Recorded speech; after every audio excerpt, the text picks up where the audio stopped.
Salut à tous, j'espère que vous allez bien. Aujourd'hui, on se retrouve pour une petite vidéo pour parler des sectes en France et restez bien jusqu'à la fin de la vidéo. On prendra un petit peu de temps pour parler du projet en cours et de la cagnotte. Allez, c'est parti pour la vidéo sur les sectes. Alors aujourd'hui, on pense souvent que les sectes, c'est du passé, un truc des années 90, des robes oranges, des temples isolés, des gourous exotiques. Mais en 2025, elles sont toujours là, parfois plus discrètes, mais aussi parfois beaucoup plus dangereuses. En France, on parle de dérive sectaire quand une organisation impose une vérité unique, manipule, isole ou exploite des individus. Mais qu'appelle-t-on exactement une dérive sectaire? Il ne s'agit pas seulement de croyances ou de communautés fermées. Une dérive sectaire, c'est lorsqu'un groupe où un individu exerce une emprise psychologique sur ses membres, au point de leur faire perdre tout leur discernement, leur capacité de penser par eux-mêmes ou leur libre arbitre. Ce n'est plus de la spiritualité, on tombe directement dans l'exploitation psychologique. Le cœur de nombreuses dérives, c'est la figure du gourou. Ce n'est pas toujours un homme à barbe en toche blanche, parfois c'est un coach souriant, un thérapeute alternatif, un entrepreneur charismatique ou un chercheur qui paraît en marge et qui propose d'autres versions de l'histoire. Rappelez-vous des gens comme par exemple Jacques Grimaud. Mais avant, pratiquement tout le monde était plus ou moins... Tout le monde pratiquait la Mais pour momification. quelle raison? D'accord. C'est parce que lorsqu'on conserve des cellules et qu'on peut en prendre l'ADN mitochondrial, on peut espérer refaire une souche organique, humaine. Voilà. On n'a pas encore cette technologie, mais ça ne saurait tarder. Et il y a des gens qui vont se cloner pour vivre plus longtemps que d'autres et pour assujettir, etc. C'est comme ça que les choses marchent. Le gourou ne se présente pas comme un tyran, mais comme un guide, un sauveur et parfois même un ami. Il capte l'attention, impose son rythme, crée une dépendance affective. Plus on le suit, plus il devient incontournable. Il se place au centre du groupe et au cœur de la pensée de ses adeptes. Et c'est alors que toute critique devient une trahison, toute remise en question un danger. Et c'est là que commence l'emprise et la spirale de l'endoctrinement. La Mivilude, la mission interministérielle chargée de lutter contre ces dérives, parle de comportements qui portent atteinte aux droits fondamentaux. Car oui, je ne le savais pas, mais les sectes ne sont pas interdits en France. Seules leurs dérives et leurs déviances sont condamnables. L'enjeu de ces sectes est donc humain, sociétal, mais aussi parfois politique. Les grandes affaires des années 90 ont marqué les mémoires. L'ordre du Temple solaire, les Raéliens, etc. Alors ton vrai nom c'est comment? Mon nom de naissance c'est Claude Vorillon. Claude Vorillon, Oui. ouais. Alors Raël c'est un surnom d'une certaine façon. Raël, c'est le nom qui m'a été donné par ces êtres de l'espace que j'ai rencontrés, les Elohim, On va y venir. Profession de ton père, il faisait quoi? de père inconnu. Et ta mère? Ma mère, très gentille. Femme à la maison, Oui. femme au foyer. Femme au foyer.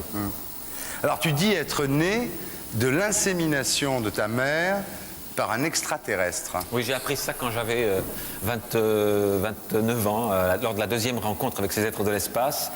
Et c'était un coup de massue sur la tête au départ. Et puis j'ai compris par la suite que c'était simplement, comme c'est arrivé des milliers de fois dans l'histoire de l'humanité, pour prouver que ces êtres de l'espace sont comme nous, sont des êtres humains comme nous. Et s'ils font l'amour avec une femme de la Terre, ça fait un enfant, alors que si un chien et un chat s'accouplent, ça fait rien du tout. Donc ils sont à notre image, ils nous ont créés à leur image, c'est ce qui est écrit dans la Bible. Mais il n'y a pas de Dieu. Depuis, la vigilance a augmenté, mais les groupes ont changé. Ils se sont modernisés et adaptés. Aujourd'hui, les communautés ne vivent plus forcément en isolement. Elles sont dans les villes, sur les réseaux sociaux, dans les salons de bien-être, et elles savent se faire discrètes. Et surtout, elles évoluent de plus en plus comme quelque chose de normal. Car ces mouvements ne sont pas interdits. Ils se montrent souvent au grand jour, dans ces salons, dans des événements. Cela peut paraître anodin et quelquefois cela commence gentiment avec des promesses de mieux-être grâce à une pierre magique ou des soins qui ne sont évidemment pas prouvés. Ainsi, ils arrivent à conquérir petit à petit des petites foules de personnes. L'isolement reste parfois le premier levier. Couper les liens avec la famille, les amis, le monde extérieur, puis vient la reprogrammation mentale. Vous avez qu'à voir l'isolement que peut créer une croyance lorsque l'on tombe dans une théorie par exemple complotiste, comme par exemple le vaccin du Covid, créant alors ainsi des ruptures dans le cercle d'amis ou dans la famille. L'identité du groupe remplace alors l'identité individuelle. C'est ainsi que l'individu tombe dans une spirale infernale où il est sûr de ce qu'il pense, de ses idées, de son jugement, mais qui en réalité lui a été dicté. Vient alors la répétition des discours, le changement de vocabulaire, un éloignement progressif des autorités. On apprend à penser autrement, ou plutôt à ne plus penser par soi-même. On suit le guide en fait. Internet est aujourd'hui devenu un terrain de chasse idéal pour tous ceux qui cherchent à faire des adeptes.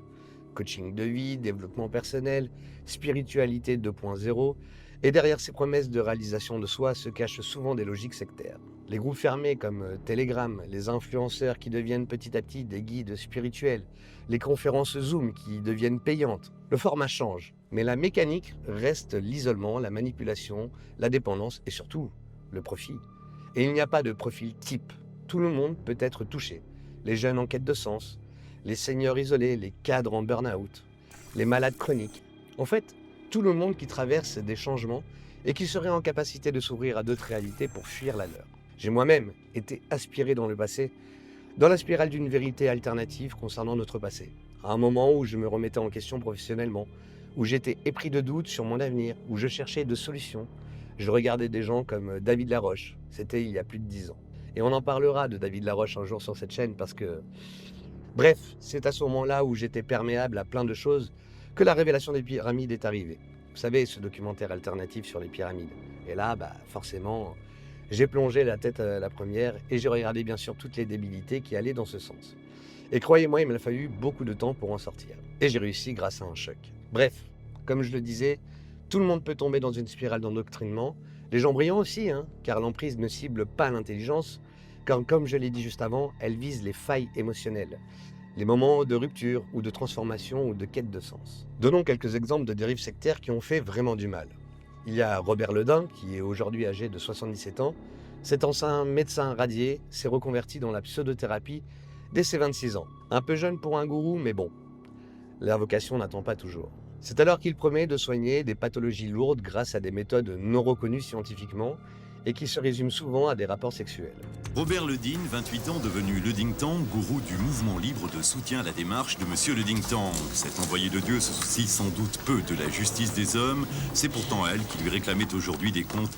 Les diverses escroqueries portent sur 10 millions de centimes et quelques bijoux, mais c'est surtout de la manipulation psychologique que devra répondre le mage. Plusieurs des adeptes de Robert le Dain ont tout perdu, vivant à 20 dans une pièce, dormant sur le sol, ne mangeant que du riz pendant des mois. Après la nuit, lui, il allait dormir dans sa chambre où il y avait le chauffage. Et nous, on dormait tous dans une grande pièce avec des matelas côte à côte, par terre, même le sol, sans chauffage. Voilà, c'était comme ça. Les membres du groupe ne travaillent pas. Tout le monde vit sur le salaire du mari de Martine. L'argent manque. Les privations deviennent de plus en plus dures. Les privations, c'était par exemple pendant 8 mois, j'ai été obligée de manger que du riz et du pain. Pendant 8 mois, j'avais interdiction de manger de la viande et toute autre chose. Ils sont restés dans cette situation sans réagir, car pour ces adeptes, il était le seul à pouvoir guérir la maladie incurable de leurs enfants. Je faisais beaucoup les guérisseurs à l'époque, dans la mesure où je cherchais des solutions pour ma fille qui était handicapée, pour essayer de trouver quelqu'un qui pourrait améliorer son état. Donc ma petite sœur m'a dirigée vers ce monsieur qui avait un cabinet de voyance et qui se disait guérisseur. C'est vraiment triste et cela montre à quel point certains gourous n'ont absolument aucune pitié. Son cas montre comment une aura médicale peut être détournée pour renforcer une posture d'autorité et faciliter la manipulation. Et il y en a d'autres. Thierry Casanova, autodidacte en hygiène de vie et nutrition, il s'est construit une énorme audience sur YouTube vantant la vertu du jeûne, du crudivorisme et d'un mode de vie dit naturel. Problème, aucun diplôme médical, des conseils très dangereux des adeptes qui ont cessé leurs traitements médicaux sur ses propres recommandations. Il disait pouvoir régénérer les corps, y compris en cas de maladie grave. Ou que même un bras amputé pouvait repousser. Casas Novas est boulanger de profession et n'a jamais suivi d'études de médecine. Sur Internet, il affirme pourtant que manger cru soigne tout, de la boulimie au diabète, et même qu'un bras amputé peut repousser. Il n'y a pas de raison que ton bras ne repousse pas. C'est tout. Et effectivement, j'ai envie de voir des recréations de bras. Cela pourrait prêter à sourire si cet homme, suivi par près de 600 000 personnes, n'affirmait pas que les cancers se soignent par le jeûne. Plusieurs familles ont porté plainte. Des anciens adeptes témoignent avoir été coupés de leur entourage, convaincus qu'ils devaient tout réapprendre en suivant leur guide. Sortir d'une emprise, c'est d'abord admettre qu'on a été manipulé. Ce n'est pas simple, parce qu'on a tout sacrifié.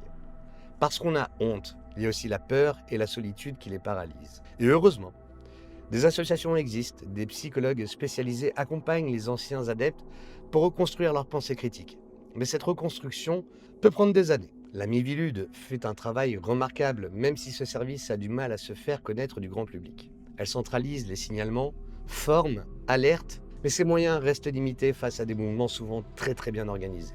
Et je le redis, il n'existe pas de délit de secte en France. Ce ne sont que des infractions connexes qui sont condamnables, mais qui restent difficiles à identifier car les adeptes ont souvent beaucoup de mal à se livrer à cause de la honte, du secret, etc. Ce flou rend la répression très difficile pour les autorités. Et cela rend la tâche plus difficile pour les familles qui essayent de sortir un proche de cette spirale. Les journalistes aussi ont un rôle clé, mais ils sont parfois accusés de stigmatiser ou de mal interpréter les groupes religieux. Il faut donc du temps et de la nuance pour que certaines choses soient réellement mises au jour. Et parmi les cas de sectes les plus étranges, citons celui des frères Bonjour. Deux curés, Claude et François, ont décidé de rendre leur village de Farin, disons, plus vivant. Non pas avec une kermesse ou avec un karaoké, mais avec des rituels mêlant plutôt violence et érotisme. Le sommet de cette dérive arrive en 1787, lors de la crucifixion de Étienne Thomasson. Oui, vous avez bien entendu, une crucifixion, une réelle crucifixion. François Bonjour finira en prison, mais l'histoire ne s'arrête pas là. En 1791, il s'installe à Paris. Là, il croise un illuminé nommé Jean-Pierre Thibaut. Ensemble, ils fondent un groupe où le fils de François devient carrément le nouvel Élie, l'Esprit Saint en personne. Tout ça entre 2 ricards et 2 petites cacahuètes. Petit à petit, le groupe se renferme et en 1892, ils imposent les mariages consanguins. Les femmes doivent porter des jupes longues, les cheveux ne se coupent pas, le rouge est interdit car c'est le mal, et le blanc est autorisé car c'est sacré. Les mariages sont arrangés et les enfants n'ont pas leur mot à dire. Et dans les années 60, certains tentent l'aventure en Israël dans un kibboutz. Résultat, échec. Un kibboutz, c'est une forme d'organisation sociale, où les membres vivent ensemble, partagent les biens, travaillent pour le collectif. Souvent dans l'agriculture et l'industrie d'ailleurs. Et ils prennent ensemble des décisions de manière collégiale. Tout est mis en commun. Les revenus, les logements, les repas, les soins. Historiquement, les kibboutz ont joué un rôle fondamental dans la construction de l'État d'Israël. Et donc, après cet échec, retour en France pour ce groupe. Mais les tensions augmentent dans les années 2000. Le groupe désormais appelé La Famille est accusé de violences physiques, d'abus sexuels, d'isolement et de violence sur les jeunes. Bref, comme disait Jacques, le bon, le beau, le juste. Et surprise, aujourd'hui, en 2025, le groupe existe encore, avec environ plus de 4000 membres. Toujours dans le repli, toujours dans le mysticisme et toujours dans l'isolement. Et bien sûr, toujours aussi difficile à condamner. Même si de nombreux membres sont sortis du silence et ont tenté de faire éclater le groupe, cela reste un échec, car les croyances de certains membres suffisent à sauvegarder l'identité du groupe. Et cette secte est très ancienne. Elle a des partisans et des chefs qui tiennent ça d'une main de fer. C'est un exemple de plus de ce que peut devenir une secte quand l'isolement est bien maîtrisé et que l'endoctrinement commence au plus jeune âge. Et c'est là que j'ai une petite pensée pour tous ces enfants nés de ces mariages et qui sont désormais prisonniers de cette prison psychologique et de l'endoctrinement qui sera sans doute encore plus difficile à quitter pour eux. Il fallait que je me sauve. Il fallait que je sauve ma peau. Et j'ai attendu mes 18 ans parce que quand on m'a ramené 3 fois des flics en me disant ouais, tu peux pas partir, t'es mineur et t'es gentil, mais des ados qui aiment pas de chez leurs parents, il y en a plein, ce qui est vrai. Mais moi je suis dans une communauté, bah oui, mais ils ont le droit, tes parents. Ils respectent la loi puisque les enfants sont scolarisés. Voilà, donc j'ai préparé mon départ et ce qui était très difficile, c'était de laisser mes frères et sœurs derrière moi parce que je m'en occupais. Une fratrie, c'est on s'entraide. Je suis l'aîné, mais c'est ensemble. Aujourd'hui, mes frères et sœurs, ils sont avec moi et on est bien, tous ensemble. Mais il y a aussi l'exemple tragique du temple solaire, dont on a parlé un peu plus tôt. Et c'est entre 1994 et 1997 que plus de 70 personnes se suicident, dans un rituel ésotérique, convaincus de transiter vers un autre monde. C'est une mise en scène apocalyptique orchestrée par Di Mambro et Luc Jouret. C'est une manipulation mentale entre fanatisme et ésotérisme. Cet événement a révélé à quel point l'endoctrinement peut être puissant, même chez les adultes instruits avec des professions de haut rang. J'ai 25 ans et il me manque dans ma vie une quête, du sens. Et donc un jour j'entends parler du temple. C'était un endroit où on recevait un enseignement, où on pouvait se rassembler, où il y avait des rituels. On dit que dans ce milieu-là, on est en lien avec des forces qui sont autres avec les maîtres cosmiques. Dans les rituels, c'était fait pour se mettre en lien avec ces forces-là. Il y avait des règles, par exemple, quand on était dans des vies communautaires, il y avait 1 ou 2 personnes dédiées à la cuisine, mais les autres ne devaient pas polluer l'endroit parce que la nourriture était sacrée. Il y avait des gens qui ne voulaient pas s'encombrer de la pollution énergétique des autres, donc ils mettaient des sacs plastiques sur leurs fesses pour s'asseoir. Alors bien sûr qu'après on a appris bien d'autres choses dans le cœur de la secte, avec des mariages cosmiques où on défaisait des couples pour en refaire d'autres parce que les maîtres avaient dit qu'il fallait absolument améliorer cette dimension de couple.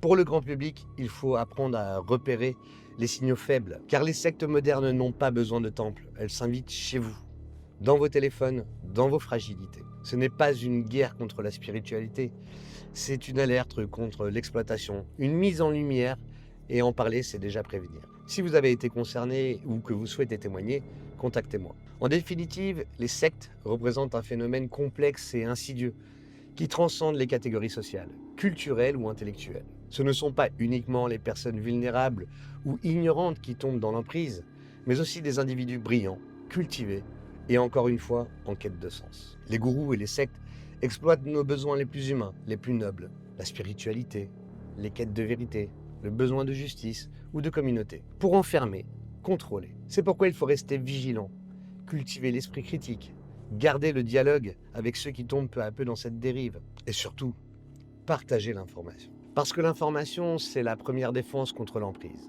Donc voilà, je voulais parler un petit peu de ces sectes parce que c'est vrai qu'aujourd'hui, elles n'ont plus vraiment la forme qu'elles avaient dans les années 90. Tout le monde peut vraiment être touché. J'en suis l'exemple même. Avant de tomber sous le coup de la révélation des pyramides, j'étais quelqu'un qui était pas du tout perméable à ça.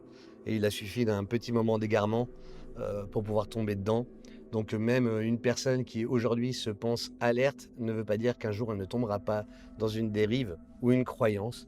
Donc il faut vraiment se méfier de ça et se méfier de nos propres démons surtout. Je tenais aussi donc à vous parler du projet en cours Complot le Grand Virage. Il ne reste plus que 5 jours pour la cagnotte. On est à 11 000 €. Il est très important que vous sachiez que si on n'atteint pas les objectifs des 20 000 €, ben, tout ça aura servi à rien. Je ne toucherai pas la somme qu'il y a en ce moment. Il faut vraiment atteindre ces 20 000 € pour que, pour que je puisse toucher cet argent et pour que surtout ce projet se fasse. Bien évidemment, je remercie encore une fois tous ceux qui participent, tous ceux qui croient en moi, qui veulent voir ce film comme moi, parce que moi j'ai vraiment envie d'arriver à faire ce film. Donc partagez autour de vous, parlez-en, même un petit partage sur Facebook, sur vos réseaux pour expliquer que ce projet est en cours, ça peut m'aider. Je suis optimiste, même s'il reste énormément à fournir, mais Internet est parfois pleine de surprises, de gens bienveillants et de ceux qui peuvent aider pour ces projets. Donc il n'y a plus qu'à espérer que cela se fasse. Si ça ne se fait pas, ben c'est comme ça. Il faudra aussi l'accepter. En tout cas, je vous remercie d'être toujours plus nombreux sur la chaîne, de me suivre, de tous vos commentaires de bienveillants qui me soutiennent. Ça me fait vraiment chaud au cœur. Je me dis que je ne suis pas tout seul. Donc ça, c'est vraiment cool. Je vais essayer de continuer de vous sortir des vidéos régulièrement, bien évidemment. En tout cas, prenez soin de vous et de votre santé mentale. Je vous dis à très bientôt. Ciao.